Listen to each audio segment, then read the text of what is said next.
Hi everyone and welcome along. So I'm back out in the garden.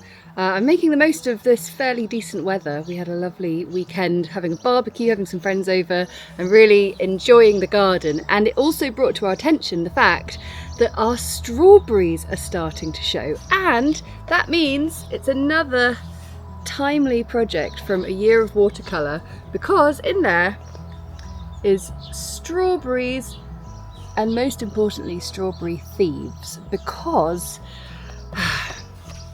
the blackbirds are getting to them before we can, and I know we could put nets over them, polytunnels, all that kind of thing, but I think deep down Anne and I are kind of alright with the fact that we will maybe get a handful of strawberries at best. So today we're going to paint some strawberries because I have the real thing up there. I'll show you in a sec, but if you want to follow along, it's in late spring, page 62.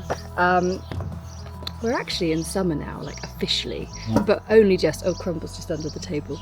But yeah, let's go and have a look at what we can find in the veg bed. I'm enjoying it so much, coming out into the garden and talking to you, and I hope that you are enjoying this slightly different format too, because you get to see a little bit more of Crumble. Where is he? There you are, buddy. Good morning. And here is our strawberry patch, but you can see, I mean, there's so much going on under here. Loads of strawberries, and in fact there are a few red ones going on in there. They're a little bit hard to find, but they are there. But the blackbirds are having their way with them, but I don't mind that too much. And it's funny because in the book, what I love about this book in particular, compared to all my watercolour books, is the sort of real life aspect of it. So in it, I've got a little sketch of the blackbirds coming to steal them, because like I can sit in that garden over there from the house and just watch quietly as the blackbirds come and steal the fruit. But anyway, enough of that. We've made peace with that. So instead, let's paint. So grab your paints and let's get started. So back in the studio, here we are with A Year of Watercolour. Strawberries and strawberry thieves. And the nice thing is this takes us through from late spring into early summer. And we've got the tutorial, but also down here you can see my little sketch. So I thought what I might do is, I thought it might be really cool to sort of use the book as I imagine you might. So we've got our references for colours, mixes, brushes, which I can all follow.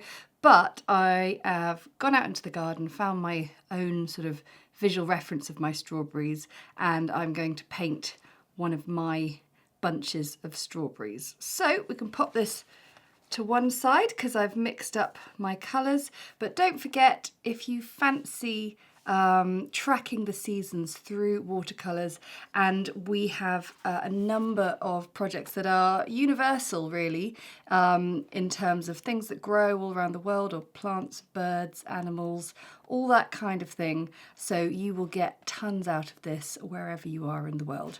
And signed copies are only available from my Etsy shop and website store, and episode notes have the links below. Anyway, let's get painting, shall we? Or maybe let's get drawing. So I've got a nice big bit of watercolour paper. This is 6x9, but I'm just going to sort of use it in the middle. And what I'm going to do is I'm going to start with a pencil stem of my strawberries. Lots of branches. I'm going to have a few leaves sort of coming down over the top, and maybe a few flowers. So I'll pop in a few circles for my flowers, because that's the cool thing. At this point, we've got a combination of flowers, miniature sort of white strawberries that are very round like that, and then we've got some much larger juicy red ones that are just a little bit more pronounced in their shape. That little tip is starting to show a bit more. So I'm going to draw in my strawberries, and I think we've got to have one that's had a bit of a munch by the blackbirds, so that's quite fun. So yeah, you can sort of create your composition just like this.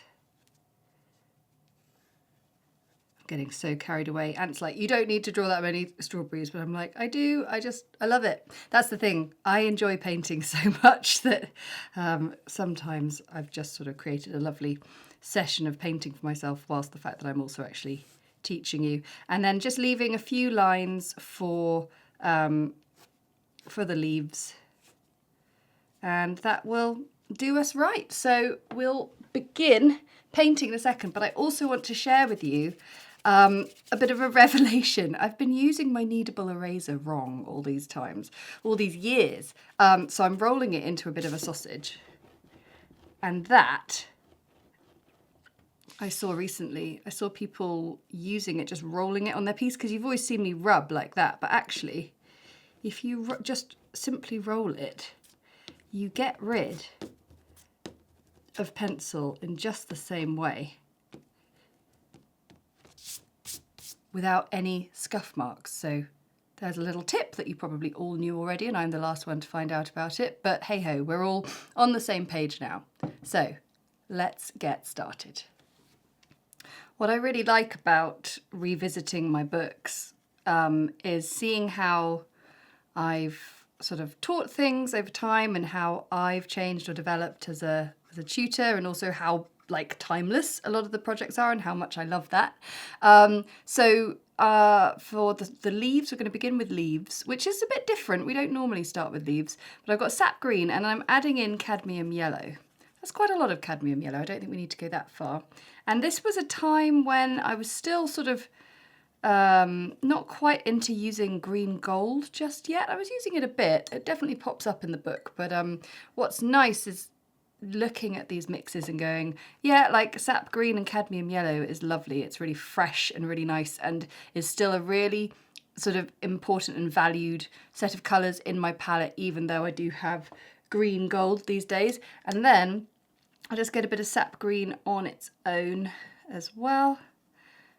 And I'm going to paint some nice, quite large leaves coming over this, this piece. And I've also got a little size 0 brush for my stems as well. So I think I'll start with, it's sort of doing a bit of both at the same time. So I've got a size 4 for leaves, and I'm just going to start then doing my serrated edged leaf technique, which is where you can create the leaf by building up the shapes like that with a series of the lines, and then just drop in a little bit of Sap Green. And the size 4 brush does give a really nice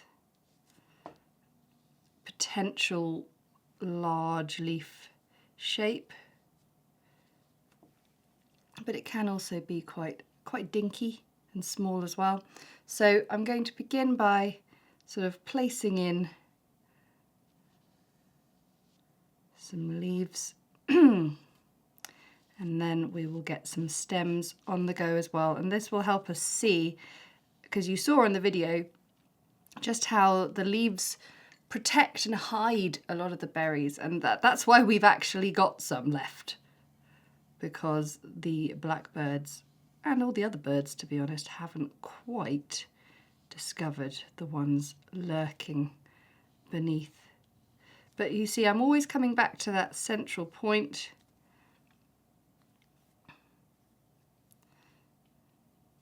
And then giving it a nice little bit of green, and you can see the difference in just the way in which the green has travelled on each leaf is quite interesting. I'll do one more. I can already feel like this is going to be a bit of a marathon video, so Ant, I'm very sorry, but I'm enjoying myself far too much. And let's face it, that's what I want to get across to you lot is just how lovely it can be to sit and paint and just particularly nature and the excitement of things popping up in the garden. And of course I know that not all of us are A, lucky enough to have a garden, and B, maybe not enough room to get any vegetables or fruit on the go, but it's the joy of sort of being able to easily source images if you want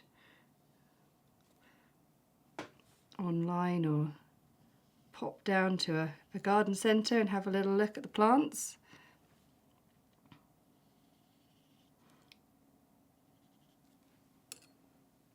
So we'll get all these stems painted in, and then we will start getting our strawberries painted. For now, I'm going to put my green jar of water to one side. I'm not going to chuck it away because now I've got a green water jar ready, and whilst I do different things, I will obviously get a clean, fresh jar. I've never been someone who uses 2 jars of water. Instead, I just have a whole load like lined up that I use sort of individually. I've tried to get into the habit of it, but I'm not very good at it.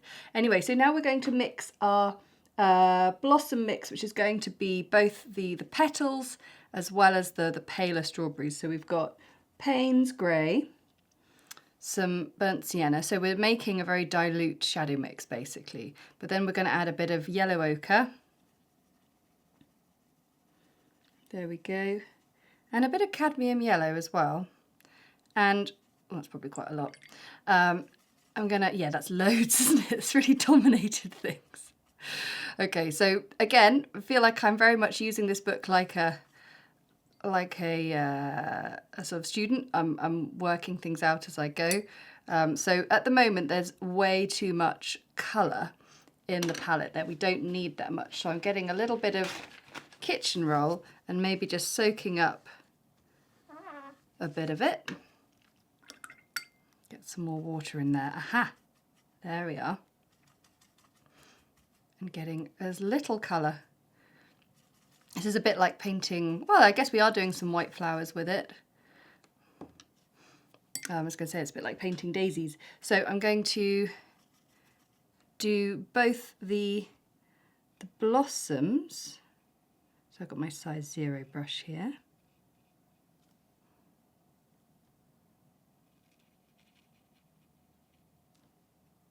Getting those painted in. You can see I'm just sort of using a tiny bit of unpainted space.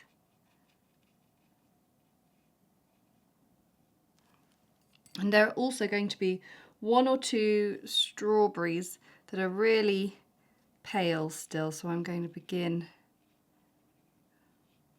painting those in with this same colour.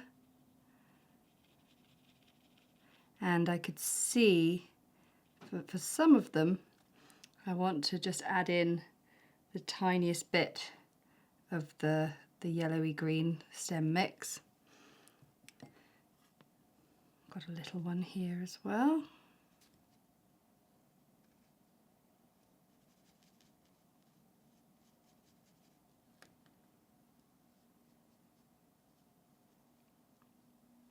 So by making like the palette have all the water in it, it means I can just be sparing with a little brush, bring over just a little bit on my brush to the palette, to the page, and then have much more control over it. A lot of people are always concerned about how much water to have on the brush and things, and I think it's more about get the colour to exactly the right shade in your palette, and that might mean having a pool of water in there, but then just being able to take sparingly with your brush.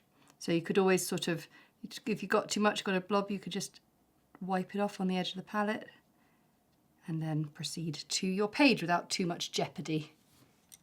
So I've moved on to the ripening strawberries. So I've mixed my berry mix, which is permanent rose and cadmium red.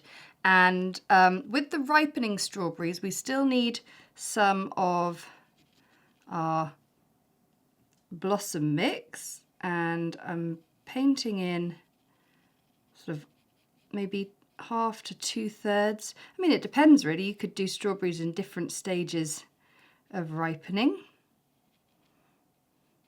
And notice how I'm just sort of painting a little bit of a curve. I'm not just going flat straight across because I want to get the sense of the roundness.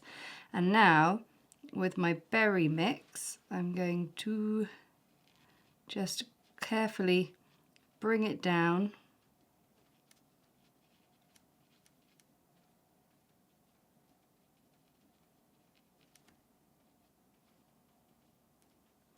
And just bleed it and blend it very gently down into the strawberry. I'm going to do one where the strawberry is largely ripened, so sort of the larger and more pronounced the shape is, the more ripe it's going to be. And I'm finding just for this piece, the size 0 brush is a good size for control. It maybe is a little small for putting in these washes, but if I'm fast, then I can get away with it.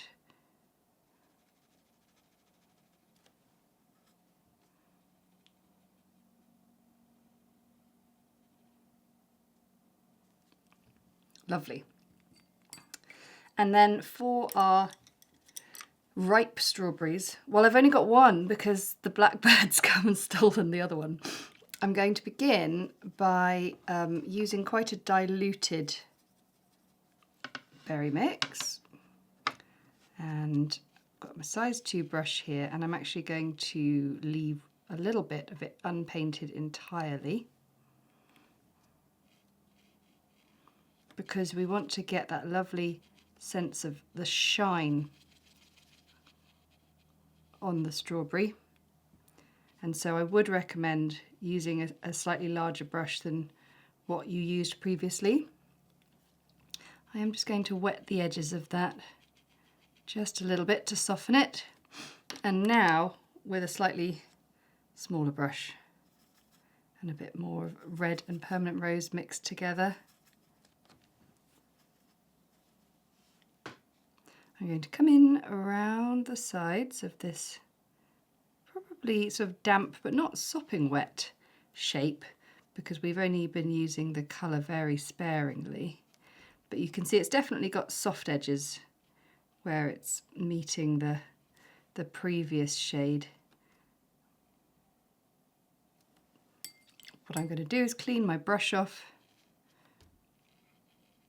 and just gradually draw the colour inwards to that spot where we painted nothing.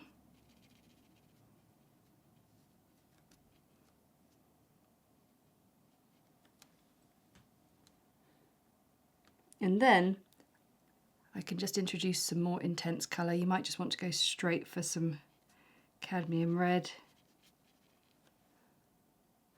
I'll add a bit of permanent rose in as well, because you can see it just gives it that slightly more intense finish, deep, rich colour.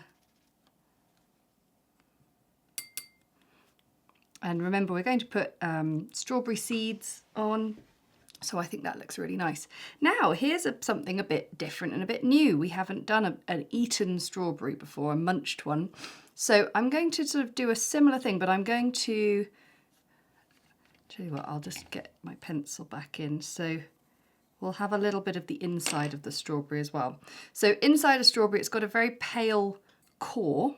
So I'm going to take some of my blossom mix and just imagine that core like that. Actually, I might fill in the whole bit.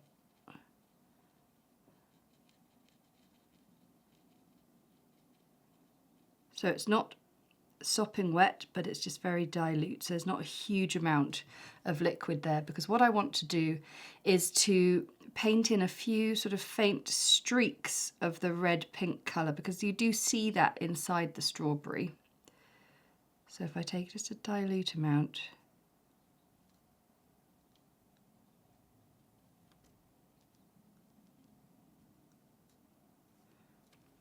I'm pretty pleased with that. So what I might do whilst that's drying is just come around the outside of the strawberry and carefully draw the colour in.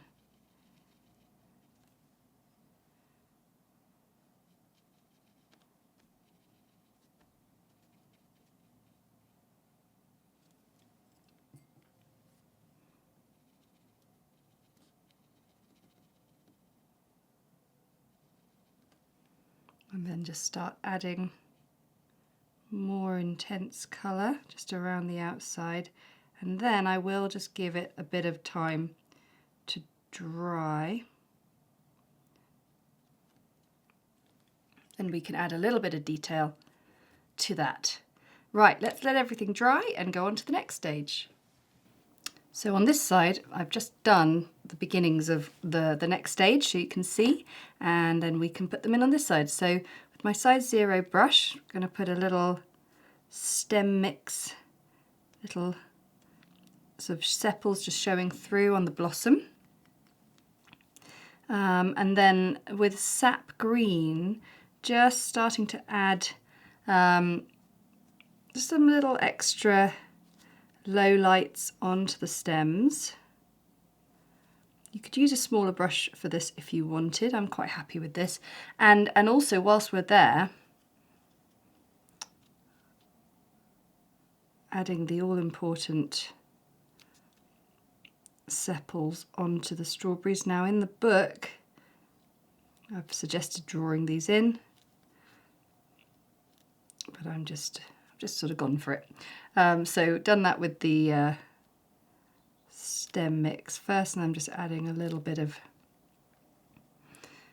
Sap Green on its own, and this can be a little bit challenging. You can always come down over.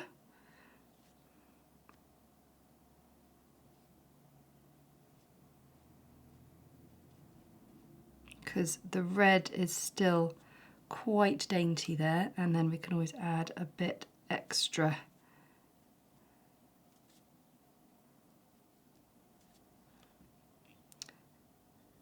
For the really, really baby ones, there is a sense that actually some of the sepals are still quite closed over on them, so these can come right down.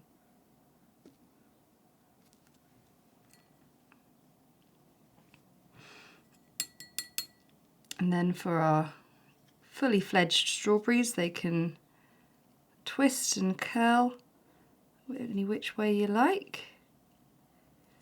And they still will pretty much show up on top of the strawberry.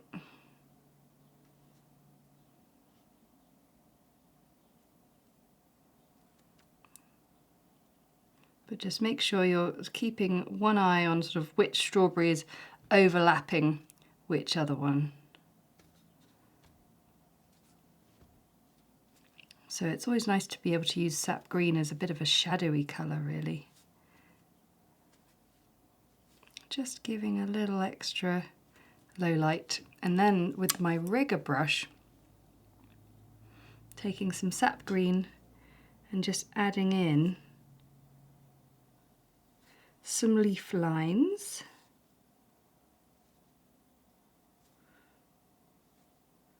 The rigger brush has been really sort of fundamental in encouraging me to add leaf lines to my paintings. I used to feel that they were way too heavy when I put them in and they'd ruin a piece, and now I'm just completely sold. Oh, whoops. Completely sold and ruined my painting. This is one of my favourite brushes, and it is available in my shop, as are all the things I use, really. So I'm just going to get all the strawberries up to scratch, and then we'll get on the next stage. I've now got my teeny tiny 4/10 brush, and we're going to start painting on some seeds onto the strawberries. This is a bit like the leaf lines in terms of it can be the thing that you might be a bit scared is going to ruin all your wonderful work, but don't worry, just go cautiously. Essentially, seeds go in cross sort of diagonal Fibonacci style sequence of amazing patterns in nature, but don't worry too much about that. If you start with one in the middle and then just sort of work your way in a sort of curved diagonal across, and then just sort of repeat. And just remember that your berry is of course rounded, so you're going to get that kind of curve, and the seeds do get sort of smaller towards the bottom.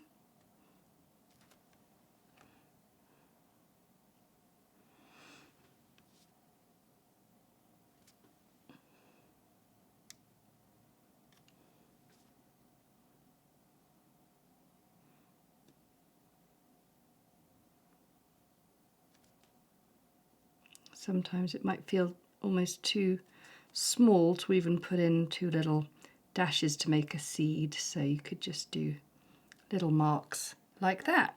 And then when it comes to doing the red strawberries, a mixture of alizarin crimson, or alizarin crimson, or sometimes I say it right, sometimes I don't. I feel like everyone's happy then, or no one's happy. Then yellow ochre with alizarin crimson mixed together makes a really great seed colour. And again, just work the curved diagonal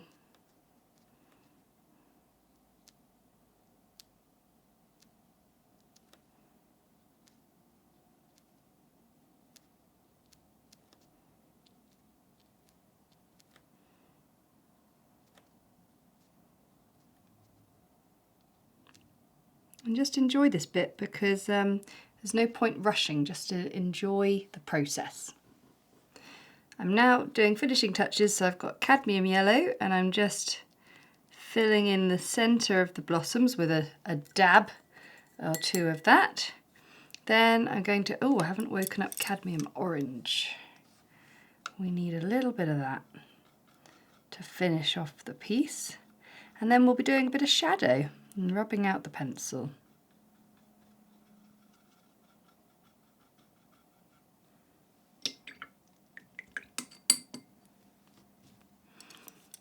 So I'm going to take a little bit of quite concentrated, quite thick cadmium orange and just add a few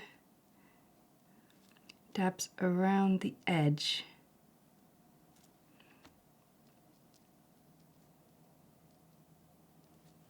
Like that.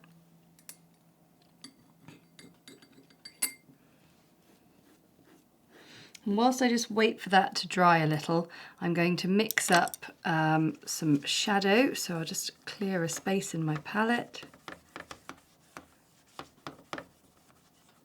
And I think I will just get one last clean jar of water to do this. So for our shadow mix, we've got Paynes Grey and just a little bit of burnt sienna, and that creates a beautiful grey. And of course you can play around with the percentages of Paynes Grey to burnt sienna to either go a bit more bluey grey or a bit more browny grey. And I think a size 2 brush is going to be a good idea for this. Oh, we haven't done that bit yet, have we? I was going to just add in a tiny bit more detail on the red insides of the strawberry. So I'll take just a little bit of the berry mix, and I just want the absolute bare minimum on the brush.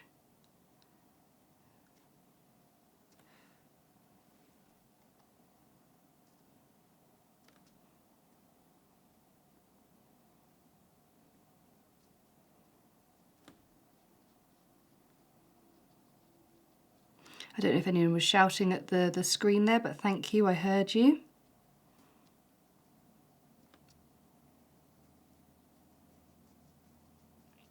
Next time you bite into a strawberry, have a look at the insides and you'll see what I mean.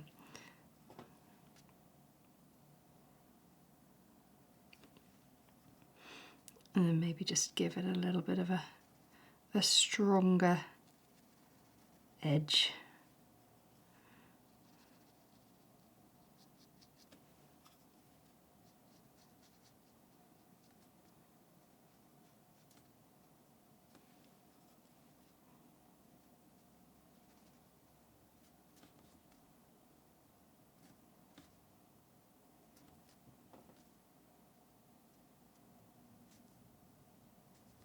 There we go. Okay, back to shadow. So I've got just a little bit on the brush here, and I don't want too much on the brush at all.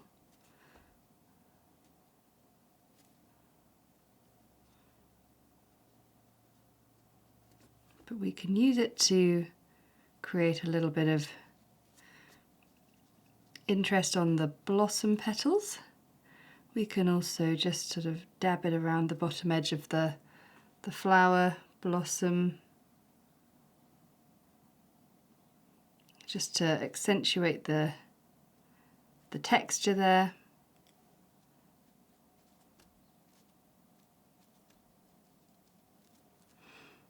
We can also add a little bit to our leaves, just help them sort of curl over.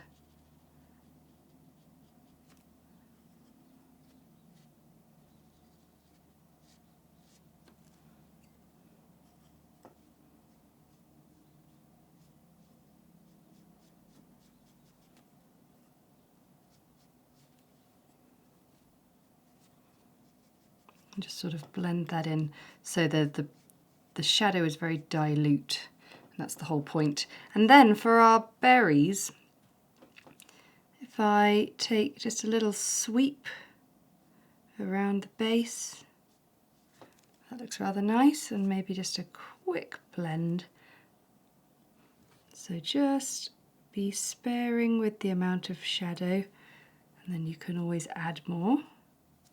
And that really makes them much more rounded. You could take a bit of Paynes Grey into a bit of Sap Green if you wanted to just add a little bit of extra shadow on some of these sepals. But yeah, just work your way around, just adding these last little bits. So we'll rub out the pencil and see our finished result. And here we have our finished strawberries. I've rubbed out the pencil, added in last little sort of low lights, and I'm absolutely thrilled with it. I really, really like it. And it's just so nice and satisfying to have been able to have a go at one of these tutorials that is in the book and is seasonal and is happening right now. And I swear if I look out the window right now, that's probably happening as well, but we don't mind. Our garden is an equal opportunities garden. So yeah, thanks so much for watching, and I hope that you're really enjoying working your way through A Year of Watercolour with me, either in the odd tutorial we'll do on here, because I'd love to just remind you what is in this book and how exciting and wonderful it is to see these things pop up in front of you, and then you can pop them down on the page. But of course, don't forget to comment how you got on with that one, whether you've had a go with the book or whether this tutorial filmed was also really helpful. And like and subscribe, because it helps share the wonder of watercolour with as many people as possible. And don't forget that you can get all your art supplies, brushes, the rigger brush, signed copies of my books in my Etsy and online shops. Episode notes have the links, and I'll see you again next time. Bye!